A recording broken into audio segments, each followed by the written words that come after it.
We all love a good mystery, but not all cases are created equal.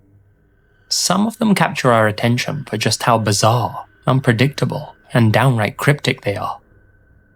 Well, those are the mysteries we'll be looking into today. All of the following cases are wild rides, full of twists and turns. A couple of them even verge on being surreal, and they all remain unsolved to this day. Maybe you can come up with some theories. Okay, and so that is exactly what we're going to be doing today. I want you guys to treat this as a case file. As we go on, tell me which detail actually changes your theory, because apparently all of these mysteries are still unsolved. Now, without further ado, let's begin our descent down into the rabbit hole of mystery number 1. This first case has come to be known as the Japanese Hinterkaifeck. All of you real-life horror lovers out there will know what that means. It was December 30th in the year 2000. Just another ordinary day for the ordinary Miyazawa family, who lived in the Setagaya district of Tokyo. The father, Mikio, worked for a consulting firm. The mother, Yasuko, was a teacher. Their children, Nina and Rei, were ages 8 and 6 respectively. Little did anyone realize that before the day was up, their lives would be brutally taken away from them. The neighborhood the family lived in was a little spooky in its own right. Their street was pretty much abandoned. It was originally a neighborhood popular with young families, but since the skate park in the area started expanding, many of them decided to leave. The youths in the area were far too noisy and caused too much trouble.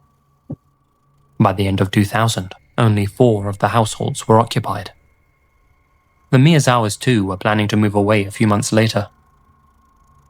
We'll get into the details of the family's deaths shortly, but first, let's go over the last hours of the Miyazawa family's lives.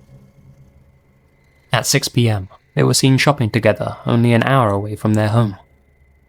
By 7 p.m. they had returned, and Yasuko called her mother, who lived next door to them. Young Nina had also visited her grandmother that evening, and had been watching a show on her computer until 9:38. At around 10:45 p.m., when the whole family was at home, Mikio's computer received an email that required a password to open. That's the latest time we know the family was still alive. At some point after opening that email, their lives would be cut short.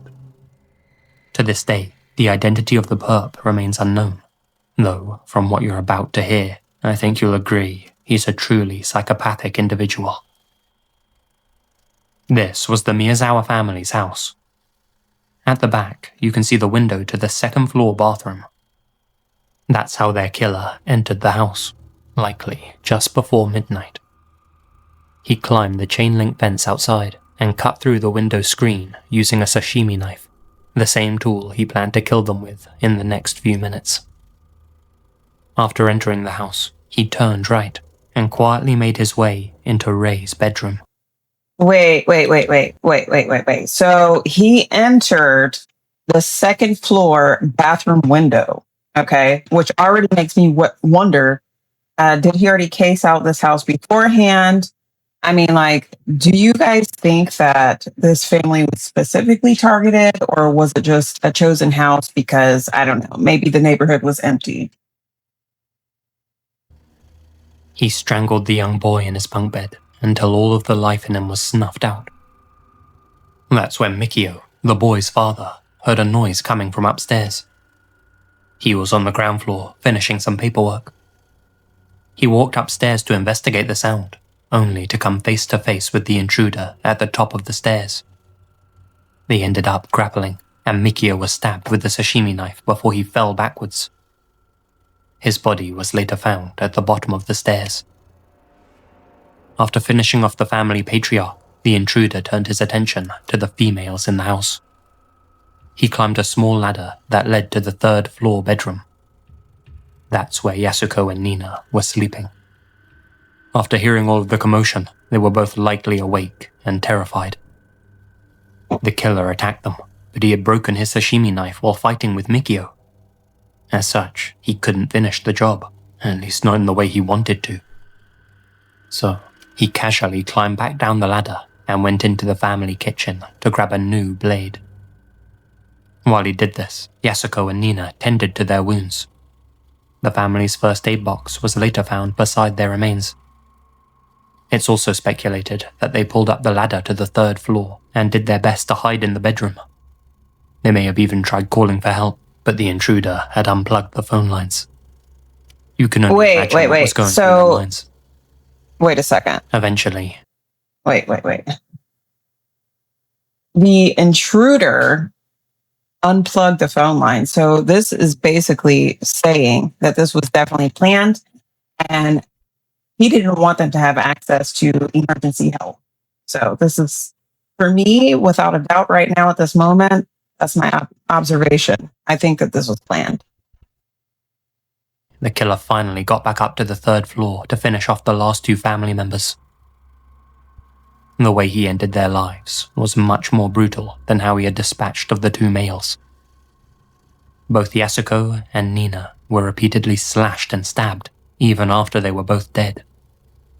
Because of this, psychologists think that it's likely the perp has a problem with women. At some point during his rampage, the intruder himself was also injured. His blood was found on bandages at the scene.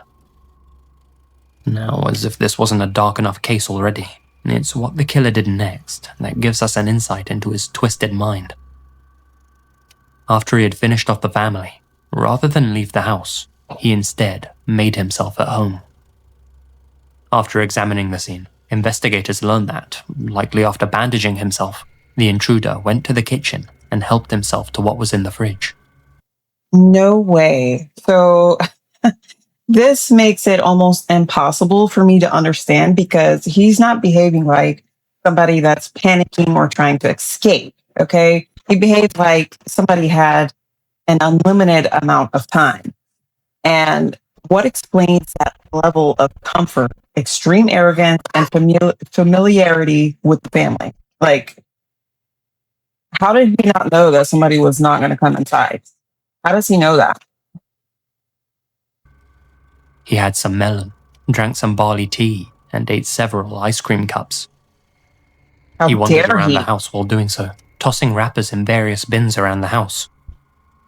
He then went down into Mikio's study and got comfy in his chair before logging onto the family computer, probably still with an ice cream spoon hanging from his mouth.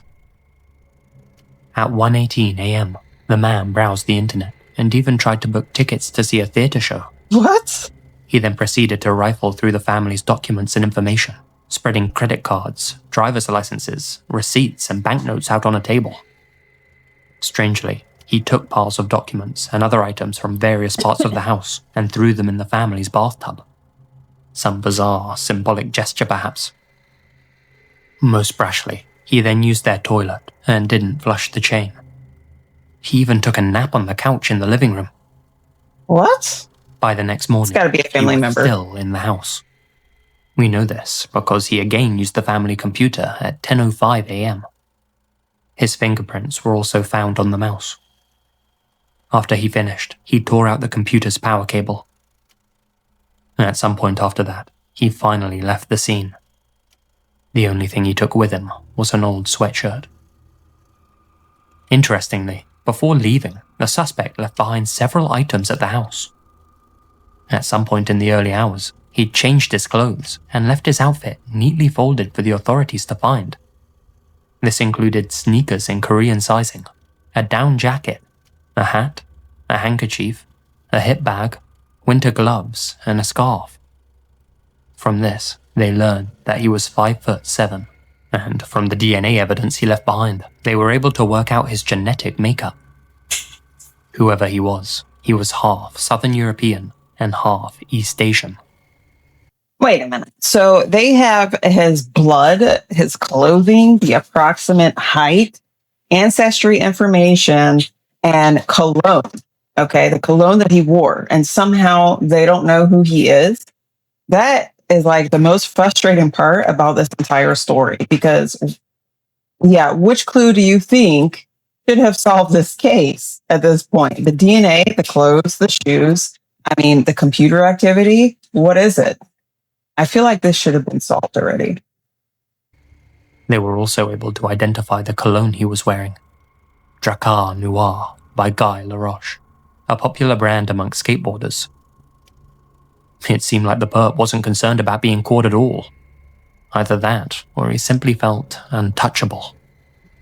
He definitely was untouchable. Thought with all of this evidence he left behind, the cops would have had him in cuffs in no time, especially in Japan, where around 96% of all homicides are solved. But not this one. To this day, his identity remains unknown. Are you serious right now? Here's the most bizarre part of the mystery so far, and the part that's led many down a rabbit hole. Inside the hip bag he left at the scene, trace amounts of sand were found. Of course, like anything, sand can be analyzed. Strangely, this sand had come from America, California to be specific, and not just anywhere in California. It had come from Edwards Air Force Base. That's the part that throws a lot of people. What had the killer been doing at an American Air Force base? Interesting. Okay, so it would have flagged up on his DNA test. So wait a minute. The sand, okay, it's fascinating, but I'm not trying to turn this into something more dramatic than what it is. I mean, it proves the bag or something placed inside the bag had contact with that area, but that doesn't automatically prove that the killer personally worked on base, okay? Or, I mean, I don't know, they're not saying that yet, but they're kind of insinuating that this person worked on this Air Force base. You think, is this a genuine lead? Do you guys think that? But there were no matches for the man at all. His fingerprints weren't on record either. Perhaps the man was a traveler. That would explain the shoes from Korea and the sand from America. But then again, foreign nationals are always fingerprinted when they enter Japan, so surely that would have flagged up if that were the case.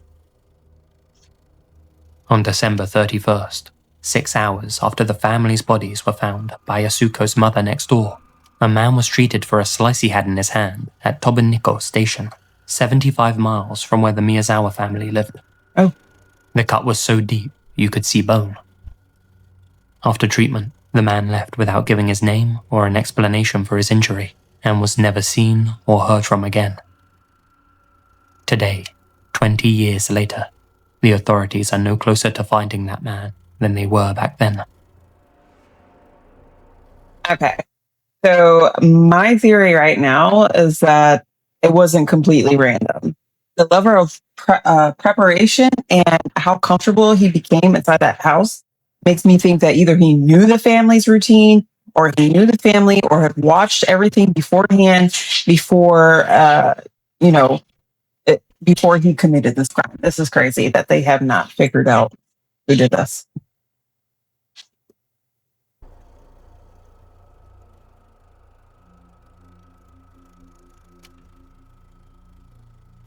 Adams. It's rare, but sometimes when I'm researching mysteries for these videos, I come across certain baffling cases that don't seem to make any rational sense whatsoever. Once I'm finished researching them, I'm left with more questions than answers. Well, this is an example of such a case. The last days of Blair Adams. Blair Adams was a Canadian man found dead in a dark Tennessee parking lot under mysterious circumstances. His slaying remains unsolved. Investigators have been able to piece together his suspicious and confusing activity during the last few days of his life. Here's the scoop. July 7th, 1996. 31-year-old Blair Adams, a resident of Surrey, British Columbia, went to his local bank, withdrew all of his savings, and emptied his safety deposit box of all of its cash, jewelry, gold, and platinum. He then attempted to enter the United States via ferry from Victoria into Seattle. He was denied entry due to the large amount of cash that he was carrying. The border guards suspected that he was up to something dodgy. Not to mention, they also found out that he had a record littered with assault charges and illicit substance offenses. On July 9th, he was again caught by officers trying to enter the USA, this time on foot at the Pacific Highway border crossing. Strangely, his legs and arms were covered in scratches. The officers stopped him because Adams matched the description of a man suspected of an automobile theft. Despite the stolen vehicle being found abandoned nearby, Adams denied any involvement, and, due to lack of evidence, was allowed to walk free. Just not in the direction of the States. Foiled again. The next day, on July 10th, Adams rented a car, a Nissan Altima, and was finally able to cross the border into the US. He made his way to Seattle and went straight to the airport, where he purchased a ticket to Frankfurt, Germany. In his past, Adams had had a relationship with a woman from Frankfurt, although he hadn't contacted her prior to booking this ticket. What his plans were in Germany remain unclear, but whatever the case, Adams didn't end up catching the flight to Frankfurt. Instead, he changed his plans and traded his flight in for a new one-way ticket to Washington, D.C. Okay, so right now, his behavior, I mean, he seems like he's acting like somebody is following him. Okay, so that's why he keeps changing his plans at this point. That's what I think. He arrived in Washington, D.C. early in the morning and rented yet another car, this time a Toyota Camry. While driving down US Route 250, he backed his car into another motorist's vehicle. The driver of this car later told detectives that Adams seemed nice, but was in a hurry. Later that evening, Adams would finally end up in the city where he'd meet his untimely end, namely Knoxville, Tennessee, 500 miles away from where he started in Washington, D.C. The first sighting of Adams in Knoxville came at a gas station where he encountered Gerald Sapp, an interstate repair service driver. It was a strange encounter to say the least. Adams told Sapp that he was having trouble getting into his vehicle, said that his key wasn't working.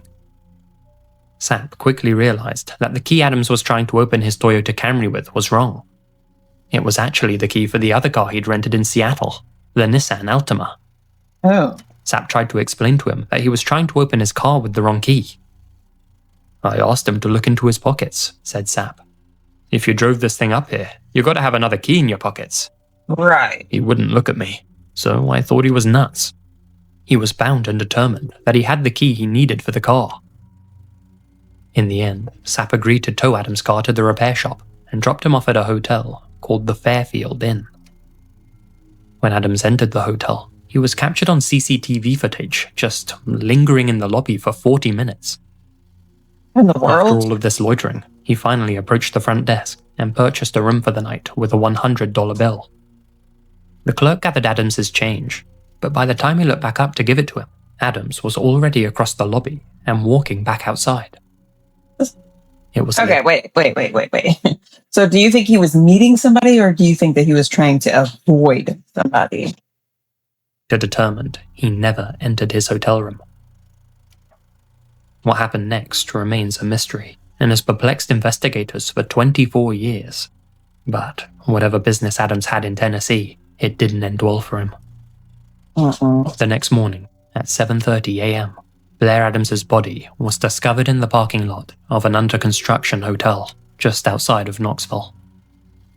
Strangely, his pants, socks, and shoes had all been removed and scattered around his body. His shirt was open. It's unknown whether he undressed before or after his life was ended.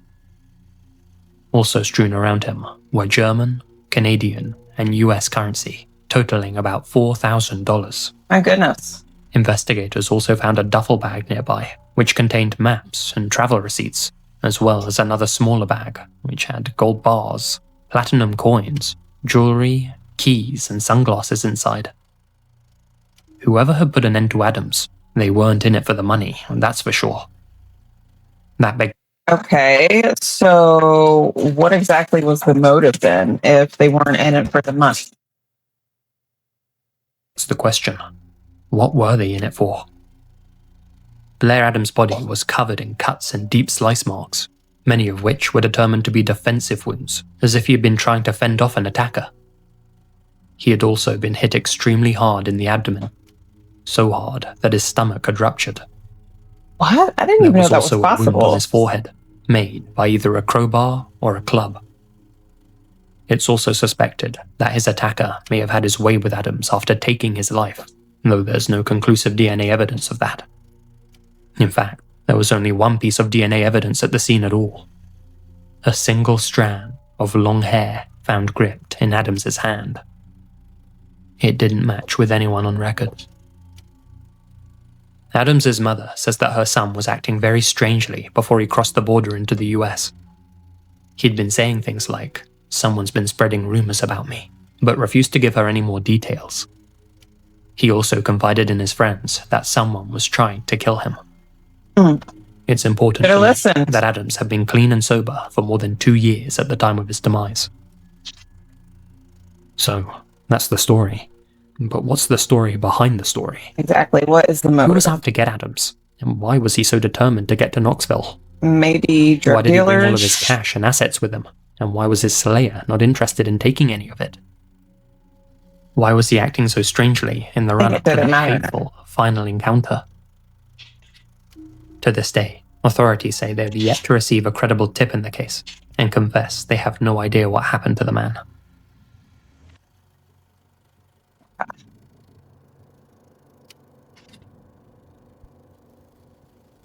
This is Lazy Masquerade, by the way, you guys.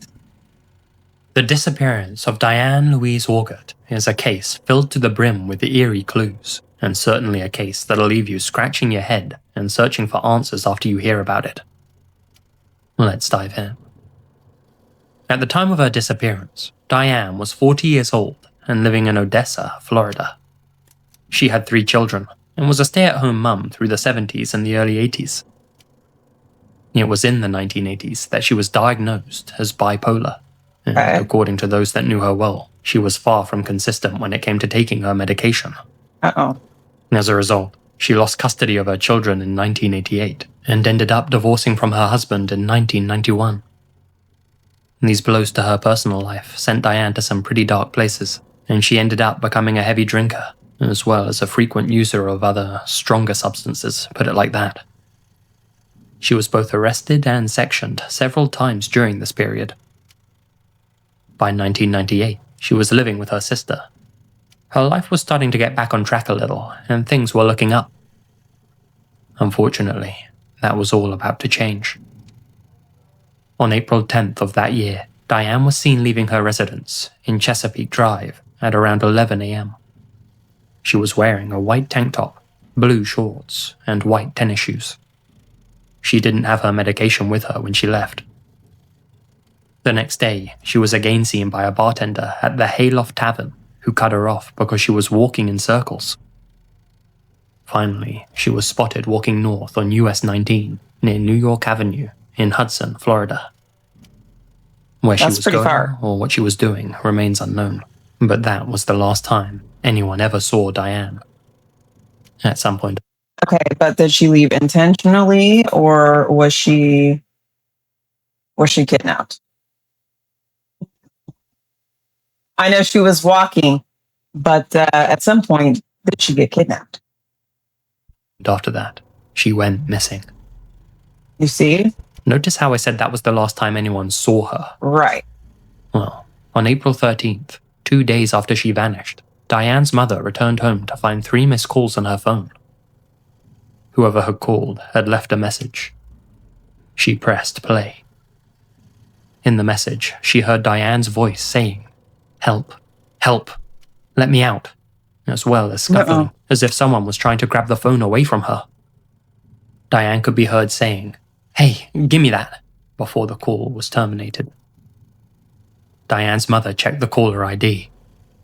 It simply read, "Starlight." She tried to return the call, but nobody answered. This call and the caller ID were creepy, sure, but perhaps Diane was just having an episode. Well, 2 more days later, on April 15th, a gruesome discovery was made. On the roadside of US 19 near New York Avenue, in the same area Diane had been spotted walking earlier that week, something was found lying on the dusty ground. It was the severed tip of a human finger. No. The nail was painted red. This piece of human matter was analysed, and experts concluded that it was the tip of the middle right finger. And what's more, the fingerprint revealed that it was Diane's. Seems like the call had been legit after all. A second finger was also reported, though only the first one was ever found. This development, of course, sent her mother into full-blown panic mode. She knew that Diane had a habit of trusting strangers. As bad a sign as all of this was, Diane's family still held out hope that as time went by, she'd be found, safe and well. But the passing of time only led to more strange twists in the case. 2 weeks after her finger was found, a bag of Diane's clothes was discovered inside a convenience store's outdoor freezer in Odessa. Interesting. The clothes inside were all neatly folded. Who had left them there? Exactly. And why? 2 years passed without incident. Then, in 2000, just one day after a Florida newspaper ran a story about Diane's vanishing, another bag was discovered inside a Circle K store in Pasco. Unbelievably, it just so happened to be discovered by Diane's brother's girlfriend. The clear bag had... Wait a second. It was discovered by the girlfriend, her brother's girlfriend. That is too coincidental here. It's almost too perfect, you guys. Okay, so out of all people, how could this person find this bag? I think there's a connection here. Has to be. One word written across it in black marker. Diane. It contained black eyeliner, taboo perfume, bright pink lipstick, and a generic tube of toothpaste. Although it's never been categorically proven that these specific items belonged to Diane, her mother confirmed that they were all branded items she would have owned. "I'm hoping that she's still alive," said Diane's mother. "I'm hoping they haven't killed her yet." Okay, Diane. but wait a minute. It seems like somebody is deliberately making these things available. Okay. Like almost like they want to get caught, like they're playing a game with the cops. Diane's case has never been solved, and for obvious reasons, authorities believe foul play is extremely likely. Are you serious If she's now? still alive today, Diane will be 61 years old. She has distinctive tattoos on her back and right shoulder, and a scar on her abdomen. She stands at 5'4" and has bright blue eyes. If you think you might have information pertaining to her whereabouts or well-being, please contact the authorities. Hopefully her disappearance won't be forgotten like so many other missing person cases. Then, perhaps one day, we'll have some answers. All right, you guys. If you enjoyed this video, please let me know in the comments below, and I will see you in the next one.